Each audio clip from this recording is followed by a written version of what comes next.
What's up, everybody? Welcome to Time to Talk Magic. I'm your host, Hal Brady. I'm here with this week's guest, Ty Thomason. Ty, how's it going, man? Oh man, it's going great.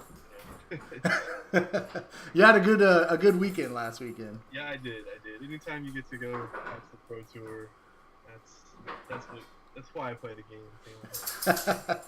It's funny that obviously saw you at the beginning of the tournament, and I was there playing too, and I had no idea that you were playing the whole day until I don't know, like a couple of the last rounds. And then I think I saw you playing one match right before we had ours, so like 2 rounds before the end of the tournament. I was like, obvious, of course he's playing Merfolk. Yeah. Like, we were sitting down at the same table at the beginning, and like I'm not trying to tell people what I'm on, especially in a small tournament like this. Like, there is still some value in secrecy, but I'm sitting across from Drew and Solano, and Drew's like, "You playing Merfolk?" And I just looked at him like, maybe. No.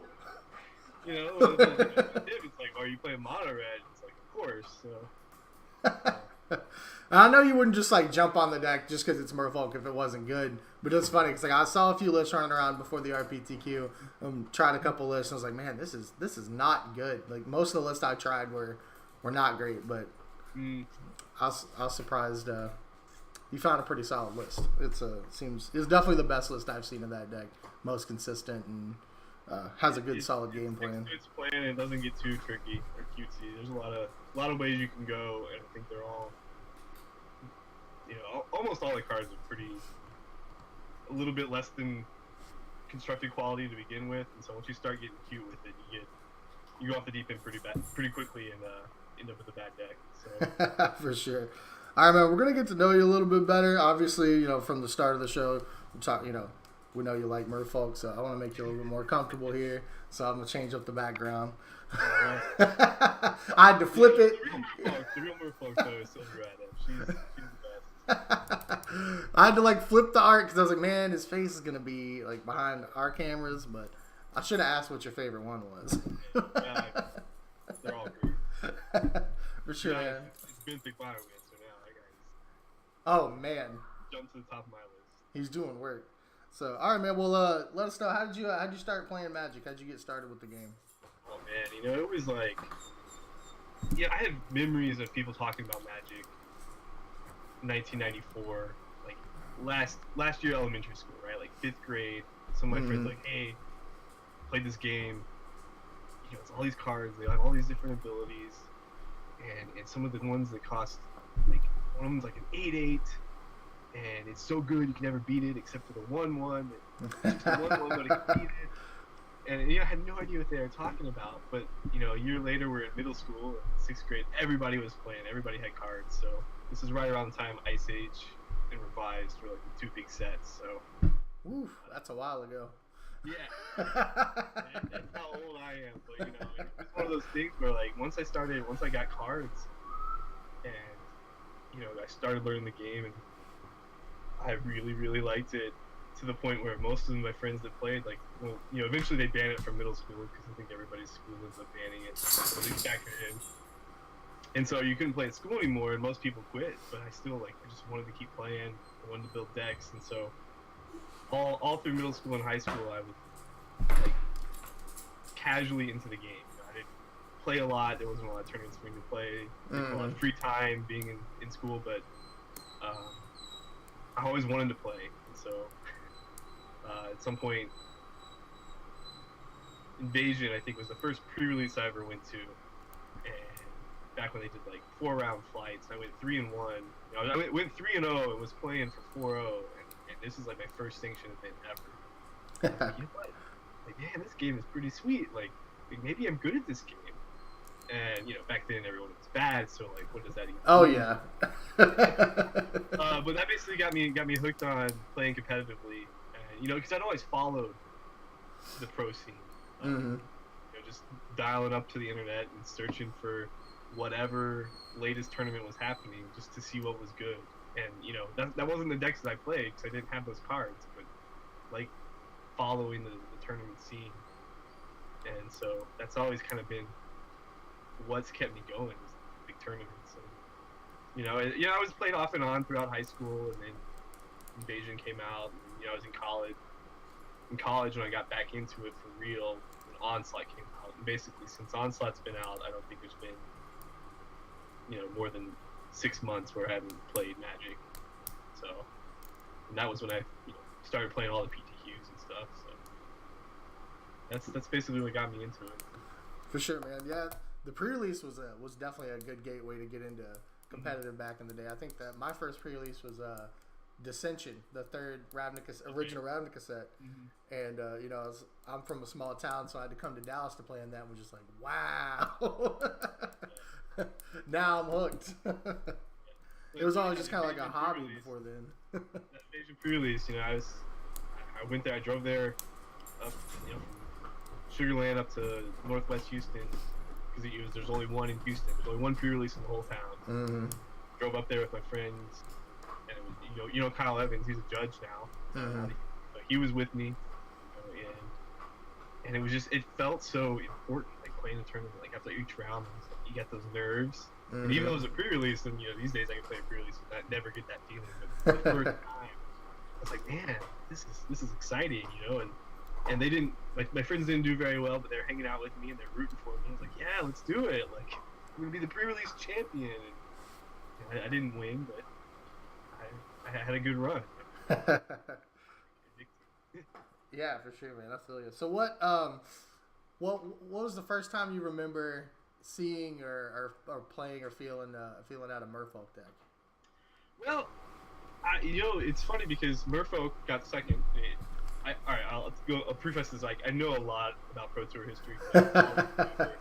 I just am a big fan, and I have a very good memory for this stuff. Like, sports trivia I'm good at, and I just apply that to Magic. But, Merfolk got second Pro Tour Rome 1999, I believe.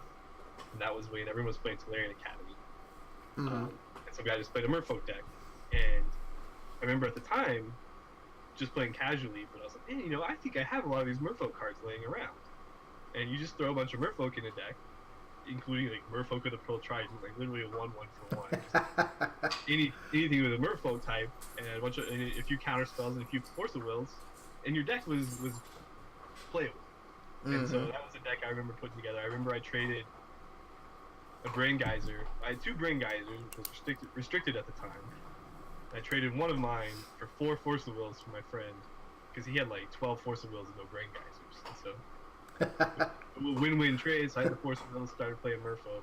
That was the first time I remember playing Merfolk. But it wasn't particularly good then. It wasn't until Silvergrad gets printed that it starts being like a real constructed level deck.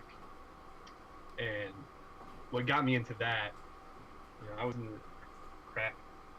Computer's going to sleep. Yeah, I'm still here. It's like your lights went out. So I was in the Navy, and when I was on deployment, I played a lot of Magic Online when I was in the Navy, and I got to know a couple of people from Texas that I would never have not known if it weren't for Magic Online. Mm-hmm. And back before they had Vintage and Legacy on Magic Online, there was a format called Classic. And that format was basically any card you could play online, and like nothing was really restricted. It was just 4 of everything.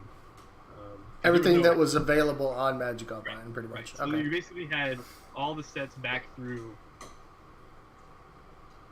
like Mirage, and then they printed a couple of Masters Edition sets. Like, I don't know if all the Masters Edition sets, and I don't even know if they had sets up through all the way through Acadian Masters yet, but you had Force of Wills, and you had Necropotence, and I think this was right after the first Masters Edition came out. And so everyone was playing these Necropotence decks. So you played 4 Vampiric Tutor, 4 Necropotence, and I think they're killing people with Soul Spike from Cold Snap. Like, pitch 2 black cards to drain for 5. And so everyone's playing these Necropotence decks in Classic, and Scotty Barentine was just destroying every Classic event with Merfolk.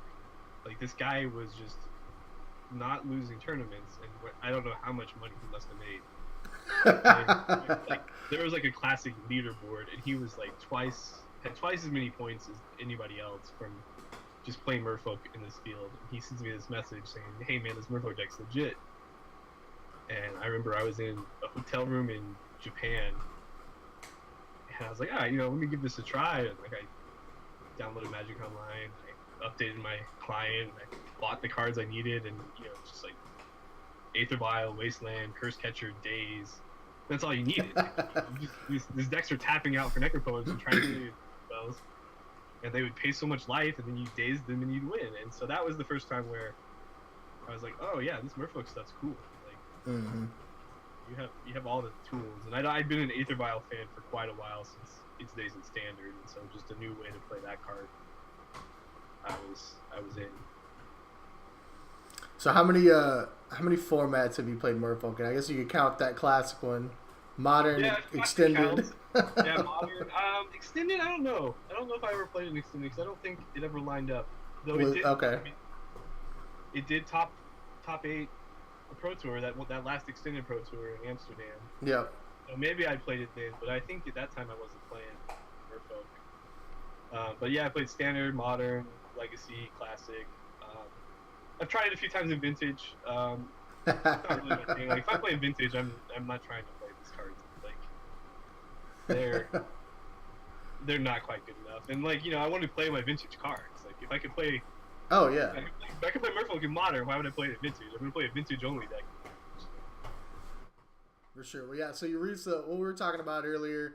So you top 4 or top 8. It was only top 8, which was nice. I wish they were all like that. Top 8 the RPTQ to qualify for the Pro Tour, and that's going to be for Pro Tour London. Have you ever been to London before? I've not. Looking forward to it. I was planning on going anyway since they were having the Magic Fest Grand Prix that same weekend. Mm-hmm. And my sister-in-law and her husband and family live in Ireland, so my wife and I are we're gonna go to Ireland, spend a week there, and I was just gonna hang out at the Pro Tour, play the Grand Prix, but now might as well play in it. Might as well just play in it while you're there. Tour and get part of my trip paid for, so that's hell yeah. That works out. For sure, man. All right, we'll take a look. We'll take a look at the list you played.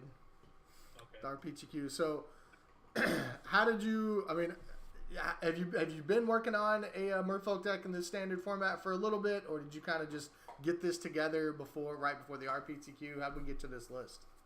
Well, yes and no. I mean, about a year ago when Rivals of Ixalan came out, I think everybody was trying Merfolk because they printed Kumina this month, and everyone tried it, and it just wasn't very good. Like, especially in a field where, like the other decks were just so much more powerful. And we tried it; it wasn't good, but I had it in my back of my mind. Dominaria came out, and I was qualified for that program. And so I spent some time testing Merfolk for that because you got Merfolk Trickster added, and Merfolk Trickster is very, very good. And I tried it, and I realized pretty quickly that you were a fine deck against all the Teferi decks, but you just could never beat a Goblin Chainwheel, and the best decks in the format all played Goblin Chainwheel. So it wasn't very good. And then I kind of didn't really think about Merfolk forever. I mean, I picked up the cards for it just in case I played it in Modern. Mm-hmm. So, but then when I started playing Arena, which I guess whenever they started their big push, I guess it was back in October when Arena kind of went for real live, and you could get the free Merfolk deck. And so that was one of the few decks I had that I would play just to kind of get your daily rewards, because I wasn't full-time Arena grinding or anything. And there's a lot of different stuff you can do, and I was kind of looking ahead to say well, they print, they're going to print Breeding Pool, so maybe they'll print another Merfolk, maybe it'll be good, maybe it'll be enough to give it what it needs. I played a lot of Wizard heavy versions with Wizard Victoria. I played a bunch of counter versions with Deep Rooted Lead and Madonna's Climb, but they're mostly just for fun. But then they printed Mythic Biomancer, and I started testing it, and I was having a lot of success. So that's just kind of it was my starting point, and I never went away from it. Once what's this thing called? Ravnica Allegiance came out, I was like, well, I'm going to start with Merfolk. It's not good.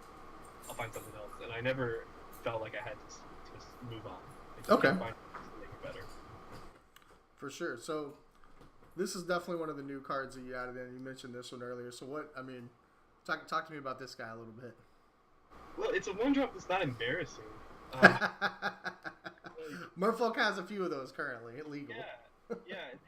The 1/1 unblockable was always felt so bad if you didn't have anything else to do with it. The Monoludite gets to put Curious Obsession on it, and I'm just not a fan of that card, so I wasn't trying that at Merfolk. You don't have enough other evasion guy. Community Speaker I wasn't really a fan of because it was just a 2/2, and a lot of my plans before the new set came out were just trying to do a bunch of counter stuff, and it didn't really further that plan. I played some Jade Bearers for a while, but none of them were like respectable. Like they were all bad top decks in this game. They were only good if you had community in play. So, but Biomancer I started playing it, and I was like, man, this card's really good. Like, you play it turn 1, you can even loot it on turn 2, and it's not a bad play a lot of the time. It's also a wizard, so it made Wizard's Retort a lot better. Yeah, when I asked you, when you said you were playing Wizard's Retort, and I was like, okay, well, how many wizards are you playing? You said 12? Yes, 12. I was like, what? The first version actually had 16. The first one I had 4 Water Trap Weaver as an additional creature, instead of the Sleep and the Swift Warden. And Water Trap Weaver is a fine card. I'm actually probably going to play a couple at the SCG this weekend. I like that card right now, for sure. But it's not. It wasn't quite enough to be like a 4-up main deck, and you didn't need that many wizards. But yeah, like having a counterspell, counterspell is really good, and it's one of those cards that I think people forget how good it is. I take it pretty high in Q, just because the ability to play a 2-drop on turn 4 and hold up counterspell. That's what I like about playing these types of decks. For sure. You can add to the board and you can counter anything. And as long if the creatures you're playing are good, it's really tough for your opponent to come back into that. Yeah, I really like how this guy being a wizard, so you get this on 1, you have the option for this on turn 2 if you need it, or if they don't do anything, then you can just adapt it. And then also did not think about this at all until our match when we were playing. You adapted one of these earlier, and then you played Kamina. Like, oh, I'll just tap 5 guys. And I was like, oh, yeah, okay. It gets another counter. Kamina has the problem where you'll have it in play, and you'll be ahead. You'll have like 3 or 4 guys in play to their 2, but you can't really attack because your guys aren't big enough. And you get that 5th guy in play, and you're like, well, I can start putting counters, but if they draw an answer for Kamina, like we're back at parity. Yeah. So you kind of want to keep drawing cards. And so you end up drawing cards a lot. And eventually you just kind of like, once you're so far ahead, you start putting counters on your guys. But the Biomancer can go ahead and you can start putting counters on your guys as soon as possible because you're also at the same time digging through your deck for the cards you actually need to win. Yeah, you're getting to do both. It's pretty impressive. Whatever, so. For sure. All right. Well, we've probably talked enough about Merfolk for a little bit. But you're definitely the guy to get some insight on the subject. So we'll talk about some current stuff that's going on in Magic right now. So they made an announcement. I don't remember if it was this week or last week about the Mythic Invitational with we've got 56 players invited, and then we're going to get 8 more will be invited through whoever I guess makes top 8 on Mythic ranked on arenas. What are your thoughts on this announcement? I think it's a good announcement. $1 million prize pool. I forgot to mention that. Yeah, 64 players, $1 million prize pool. I appreciate them really trying to go for it because Arena really is that good of a software where I'm like, I agree. Behind it. It has its issues, it has some shortcomings, but they're all fixable, I think. And it's just so many people I know that used to play that are playing again because of Arena. Absolutely, people are coming out of the woodwork. It really kind of makes me think like, man, if this had been 10 years ago, where would Magic be?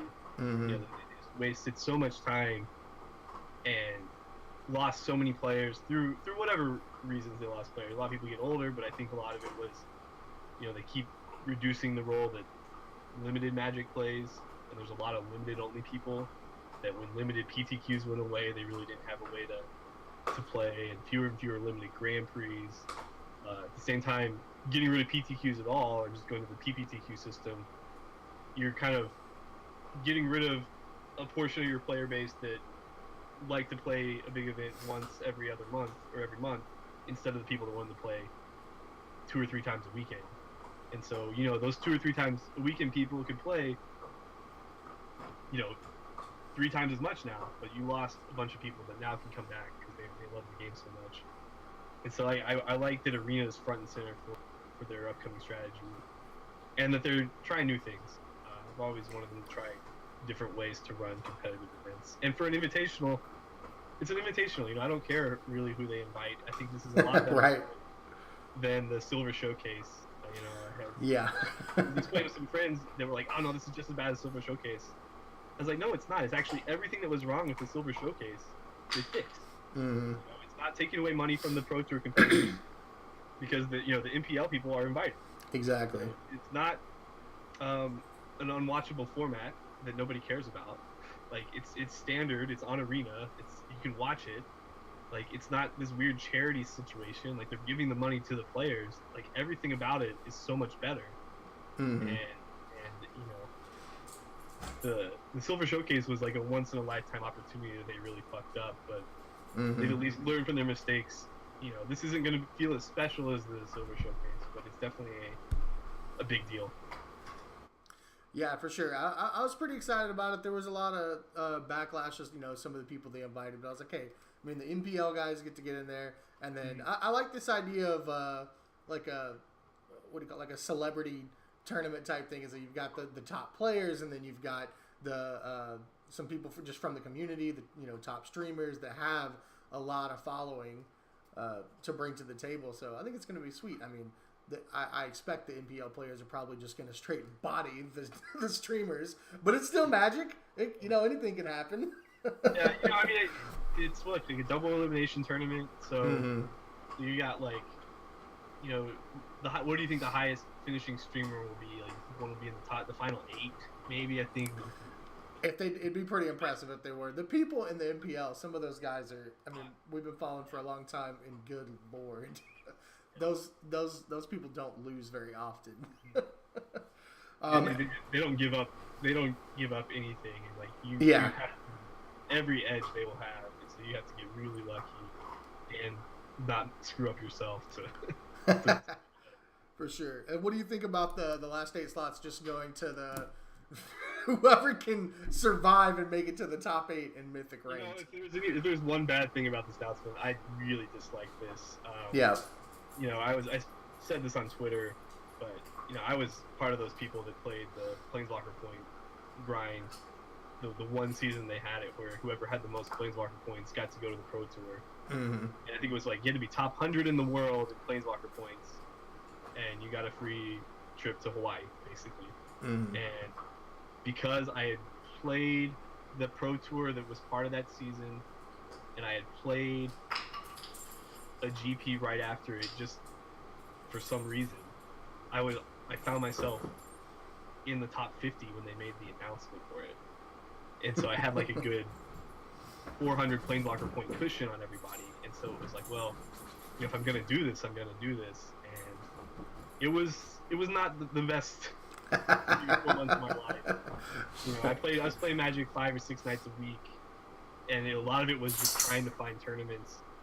You try to find the people that put on 2 or 3 different F&M events, and you would try to multi-table them just to get as many points as you could. And driving across Houston, 2 or 3 times a week just to play a 4-round draft. Just to get those last few points. You're just like playing, and you would play, and then you ask people, hey man, do these points mean anything to you? And all it's super awkward. And by the end of it, I was like so tired of it. But by the point, because I remember this at the end of it, like the very last week or the second to last week of the season, there was a PTQ in Houston that was Innistrad sealed. I loved Innistrad. I love sealed. I was playing my best because I was playing all the time. I made the top 8. I got to the top 8 draft, and I realized that like I'm probably good. Like I probably locked up the slot. And I just drafted the worst deck of my life. Like my deck was so bad, I got crushed, and I just didn't have any. I was just numb to it. I was like, you know what? It doesn't matter. Like, you get the pro tour, and this I could have used that opportunity to actually win. You wouldn't have to worry about the last week of the stuff. So I just caution people that are trying to get that top. You can play a lot, and you don't know how much you're gonna like it until you do it. Yeah, for sure. If it was something that you enjoyed doing, basically playing Magic all the time, you could do that. Like, no one's stopping you from playing Magic all the time now. Mm-hmm. Right. But once you put these external incentives where you feel like you have to do it, and then you're not even sure if it's something you like, it's gonna end up being a bad experience. So. For sure, no, I agree. And I saw a couple people maybe post on Twitter or somewhere an idea of like, hey, why didn't they just take like the top 50 or 100 ranked Mythic players and then have them play like a tournament at the end of the season or whatever, and they could, the top 8 of that qualify, and they could have streamed that. Would have been like a big deal for like an arena tournament streamed on Twitch. I think that would have been a sweet idea. I don't know if the logistics on that are too difficult. They didn't think about it. But hopefully they don't do this every time, or I don't even know how often they're going to do these invitationals. So they may not do this again. It feels to me like just a big kickoff promotional event. Yeah, get their esports brand going and whatever. I feel like it's probably not going to be something that's a lot. Like, I think they have these digital only arena Mythic championships that I think are going to be a little bit easier or more straightforward into how they work and can qualify for. For sure. If they're the digital analog to a pro tour, so you go to the pro tour, it's going to be the 32 NPL people and then probably about like 300 other people that qualified somehow, which we still don't know how that works. So I'd imagine like the digital one would be something similar, like maybe not as many as 300, but you're online, it's scalable. You have the 32 NPL people. Yep. And maybe it's just everybody that's Mythic or something. I don't know. Let's try and make it go. But. For sure.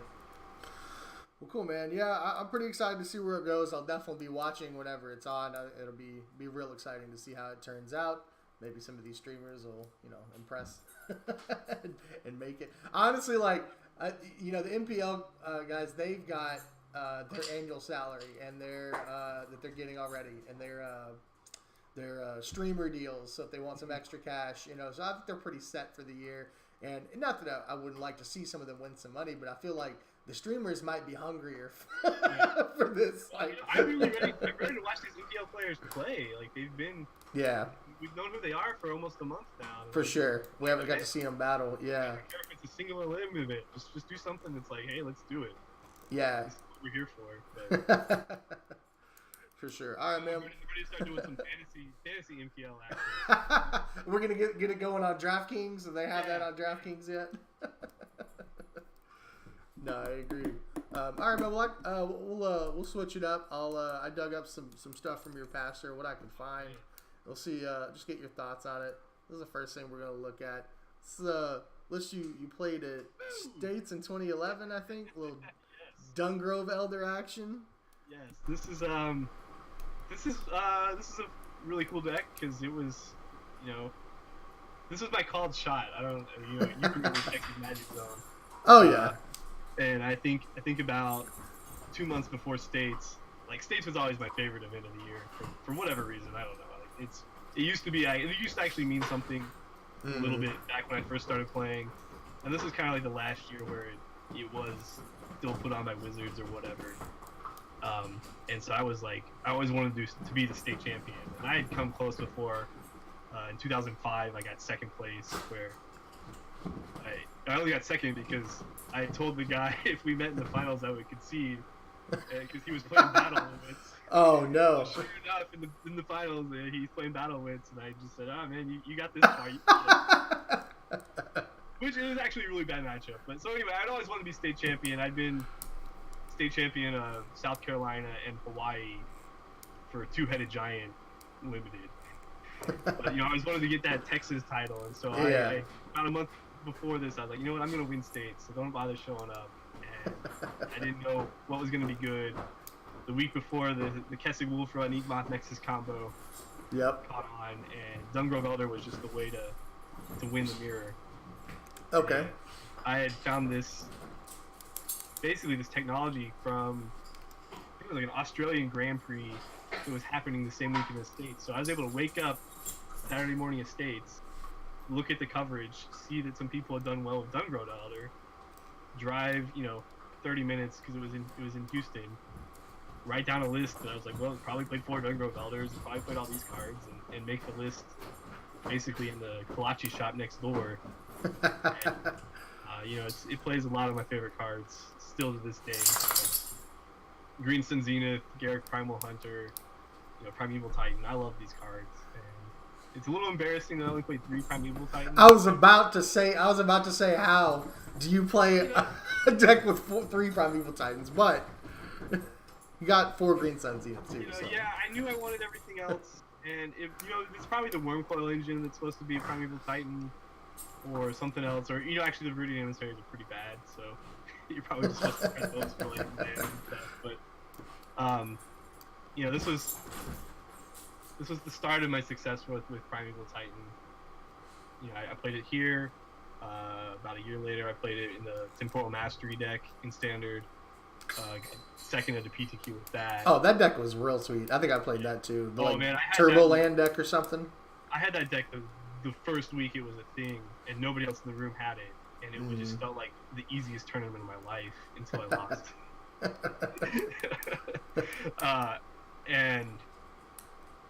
And then I played a bunch of Scape Shift in Modern about 2 years. Like once they unbanned Scape Shift, I played a lot of that, and so I like Primeval Titan a lot. So I was never a Primeval Titan Ballot Kit guy in Standard. It wasn't until this tournament that I played it. For sure. All right. Well, I got one other list we'll take a look at. This is a Legacy deck. This is Legacy. So I believe this was the weekend that you won the. I think you won the Standard Open, and then I won the. I think so. Yeah. That was the same weekend. Yeah. So yeah, I mean, this is here's one of the best, probably the best Merfolk ever printed. Speaking of Merfolk, but I mean, this was nothing more than me reading True Name Nemesis, reading the card text, and deciding it's the best thing ever, and playing it. I played 4 of them. Like there's 3 in the main, 1 in the sideboard, and just like nobody. It was the first week it was legal. Like I don't even remember what I had to do to find 4 copies of it because it was in a commander deck. Like yep. A lot of Walmart trips or something. But, it paid off because like nobody knew what it did. Like I think people knew what it did, and then they would read it, and then it would always do more than they thought it did. Like they didn't realize that they just actually couldn't do anything about it. I had so many opponents get so tilted by it. It was like, hey man, here's a True Name, here's a Umezawa Jite. Like, I like that the art already has him holding something, so you're like, hey, you should equip something to this guy. Make sure this guy doesn't go to combat alone. Yeah. bring one of these with him. Yeah. And, and this is the thing where I've been playing a lot of Stoneblade in Legacy anyway. I played Legacy probably 2 nights a week at this point. Legacy's one of my favorite, and I had all these cards. I was like, well, how do I fit these True Name in? And I was like, and what does this mean? So the biggest takeaway was, well, I used to play Sword of Feast and Famine, but I need this Sword of Fire and Ice so that my True Name, or so that my cards can attack into their True Name. If they have a True Name that's going to block, you need that pro blue. And you'll also look, there's like one card, the Celestial Flare, which not a Legacy playable card, but I put one in my deck just to win what I thought was going to be a field full of True Name Nemesis. And this was the tech. I killed a Gristlebrand with it. Ooh. It did well. It performed. It was cheap enough that it wasn't terrible, but I was like 2 weeks ahead with that card. I did not need that card at that point. So. For sure, yeah. This was. I did not do well in the Legacy tournament in this event. I never play Legacy. I think I tried to just go in cold playing like Teamer Delver or something. I was like, this was. I should not have done this. If you're gonna go in cold, that's the deck to play. So. It's like I'll stifle this. I guess I don't know what's happening. This is one of those decks like you have to be really knowledgeable of the format, and you're just always trying to like make the game go as long as possible since your cards are so powerful that as long as you can live and cast a Jace or cast a True Name or cast a Stoneforge Mystic, you should win the game. And a lot of the different types of combat trickery you can do by moving equipment around. That was my strength. So for sure, no, that looks sweet. And was this your official victory? Yes. Official trophy pictures. Yeah, that was. I couldn't see. They're like, do something with the thing. I was like, I don't know. I'll put on my head like a hat. not remembering that my head is fucking ginormous, so it's not even close to being a hat. It's just kind of resting up there, Yeah, I'm like making sure it doesn't fall. All right, man. Well, let's see what we got. We got a couple things left. What's the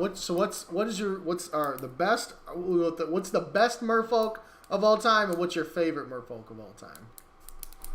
Well, I mean, the best Merfolk of all time. I mean, the best one is Silver Adept. I think any dedicated Merfolk deck is gonna rely on the fact that they get to play 2-mana draw a card spell that also puts a 2/1 into play. There's a great photo. I forgot to put it in my recent blog, but when I first started testing on Arena, I had this opening hand that was like 3 lands, 4 Silver Adepts, and like I'm immediately screenshotting that, sending it to Scotty, and like, hey man, she's back. And he's like, oh man, it's so sweet. But yeah, we just like any list that I've ever seen that doesn't play 4 Silver Adepts, you're just like, what are you doing? And my favorite Merfolk, it's a 3-way tie. Well, let me think now. Let me make sure I'm not messing this up. You don't want any of them to get upset with you. Yeah. You forget I'm one. going to go ahead and put Mythic Biomancer on my 3-way tie. All right. I just really like the way this card plays, and it feels like it adds a new dimension that's been missing. And then the second and third are basically the same card, but Tidal Warrior and Tideshaper Mystic. These cards are both what are those? fringe playable. So Tidal Warrior from Stronghold, 1 blue, 1/1, tap, target land becomes an island. Okay. And Tideshaper Mystic, 1 blue, 1/1 from Lorwyn, tap, target land becomes the basic land of your choice. I remember that one. Yeah. Okay. You can only use the Tideshaper Mystic during your turn. So you can't just okay. mana screwing your opponent for turn. I really like that ability to like have that turn your land into an island walk you. Yeah. From a creature, like Spreading Seas is great, but like give it to me on a Merfolk. For sure. All right, I like those. Those are good. All right, so one final question: why do you still play the game today? Why are you still here? It's one of those things. Like I'm such a fan of the game and a fan of the pro play of the game. Like I said, since the beginning, I was probably a fan before I started playing competitively. That my analogy is like it's like I'm a golf fan, but I actually have a realistic shot of playing in the U.S. Open every week. Right? Like I like playing golf, but there's no way I'd ever get that good. For sure. Whereas in Magic, like I could go play a pro tour every year if I just do it right. I think this is gonna be my 9th pro tour, and so the first one I played in was 2011, so that's about 1 a year, and so that's always the thing. And then maybe if I do well enough, I can go to another one, or I can go to Worlds or something, which it's never a goal. I'm not trying to be the best in the world. Even when I was trying to be as best as I could, it was never about having the success at the highest level. It was more like just playing at the highest level, being there, going to these different places, and just being a part of the event. And so, since a few years ago when I got married and moved out of Houston, to where there was less of a weekly scene for me to be playing Magic, I kind of like struggled with how much I wanted to keep playing. But that's always been the goal. Well, if I can just find the events that let me get to the Pro Tour and focus on them. And so that's kind of like been my biggest learning thing over the past 3 years is how to prepare for these events when I don't get to play all the time. I don't play 4 or 5 hours a day like I used to. It's like maybe one night a week I'll draft a little bit, or I'll play some constructed, some modern. But unless there's an event specifically coming up that I know I'm going to play in and that I want to do well in, I'm not going to be going at it as hard as I could be, you know. And so at the same time, it's like, how do I replicate what all those hours of playing did in a way that isn't all those hours of playing? So how do I think about the game outside of the game? You know, just like in my free time at work, like when I'm scribbling down or deck lists or, you know, making spreadsheets and sideboard plans. That's been part of the appeal, actually, is like this new challenge of doing it where it's just not just brute force play a bunch of games. It's like maximizing the efficiency of my time. And so for me, it's you know, playing the big events and going to different places, and that's why I keep playing. I'm probably gonna play forever. Like I you know, I'm partially a collector too, so like I like collecting the card cabin stuff. You know, at some point, you know, if Magic ever dies, like I'll have enough cards to keep playing with whoever wants to play forever. So it's just such a good game, and the deck building part of it that I'm always going to be interested in it at some level. So that's why I keep playing. Hell yeah, man! I like that answer. I feel like it's best game in the world. I'm hooked for life. Hope they don't ever get rid of it. If they do, well, I mean, I'll still keep playing anyway. So yeah, for sure. It's you never realize how good a game it is until you start playing other games. Oh yeah. Yeah. I spent a little bit over Christmas playing Artifact. I don't know if you tried that game at all. Nope. I let everybody else do it, and then people told me it's dead, so I don't know. Yeah, I mean, it's dead, but it's actually a really fun game. But at the same time, like, it felt so limited compared to just even playing, like, one set of draft in Magic.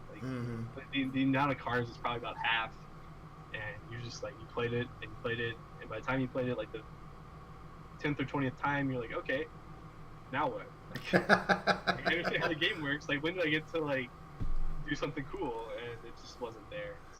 Well, and that is the other thing when you try to compare other games to Magic is how long has Magic been out? Like, you know, and they've had all these different sets. A new game comes out, card game, digital, whatever, and you play it, and it's like, okay, well, I've played with every card that's ever been made with this game in, you know, 2 weeks, and this is it. So. Yeah, and it's such a huge struggle for people that are making those types of games is how you compete with all these years of history. And I think that's the biggest thing Magic can bring to people.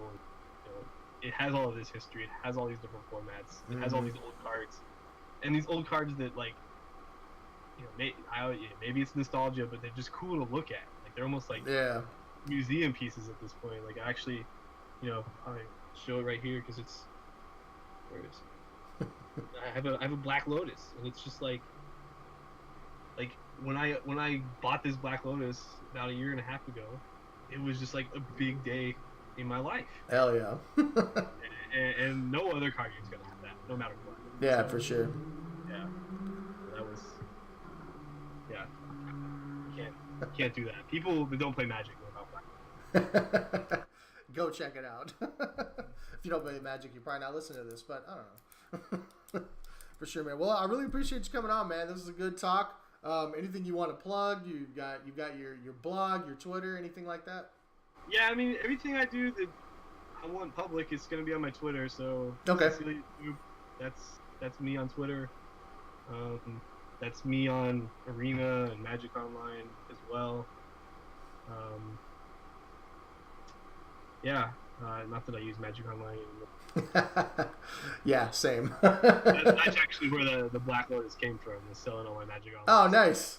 Well, it's good that at least you got something out of selling your online collection. And I sold out. Like, this was 1.5 years ago now. So I was like, I saw the writing on the wall. I was like, it's time. It's time. Like, no, that's badass. Turned it into something meaningful. I like that. For sure, man. All right, well, we're going to be at SCG Dallas this weekend.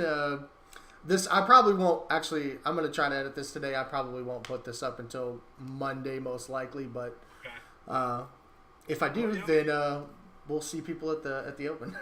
maybe one of us won the tournament already. Oh, that'd be sweet. Yeah. Called shots.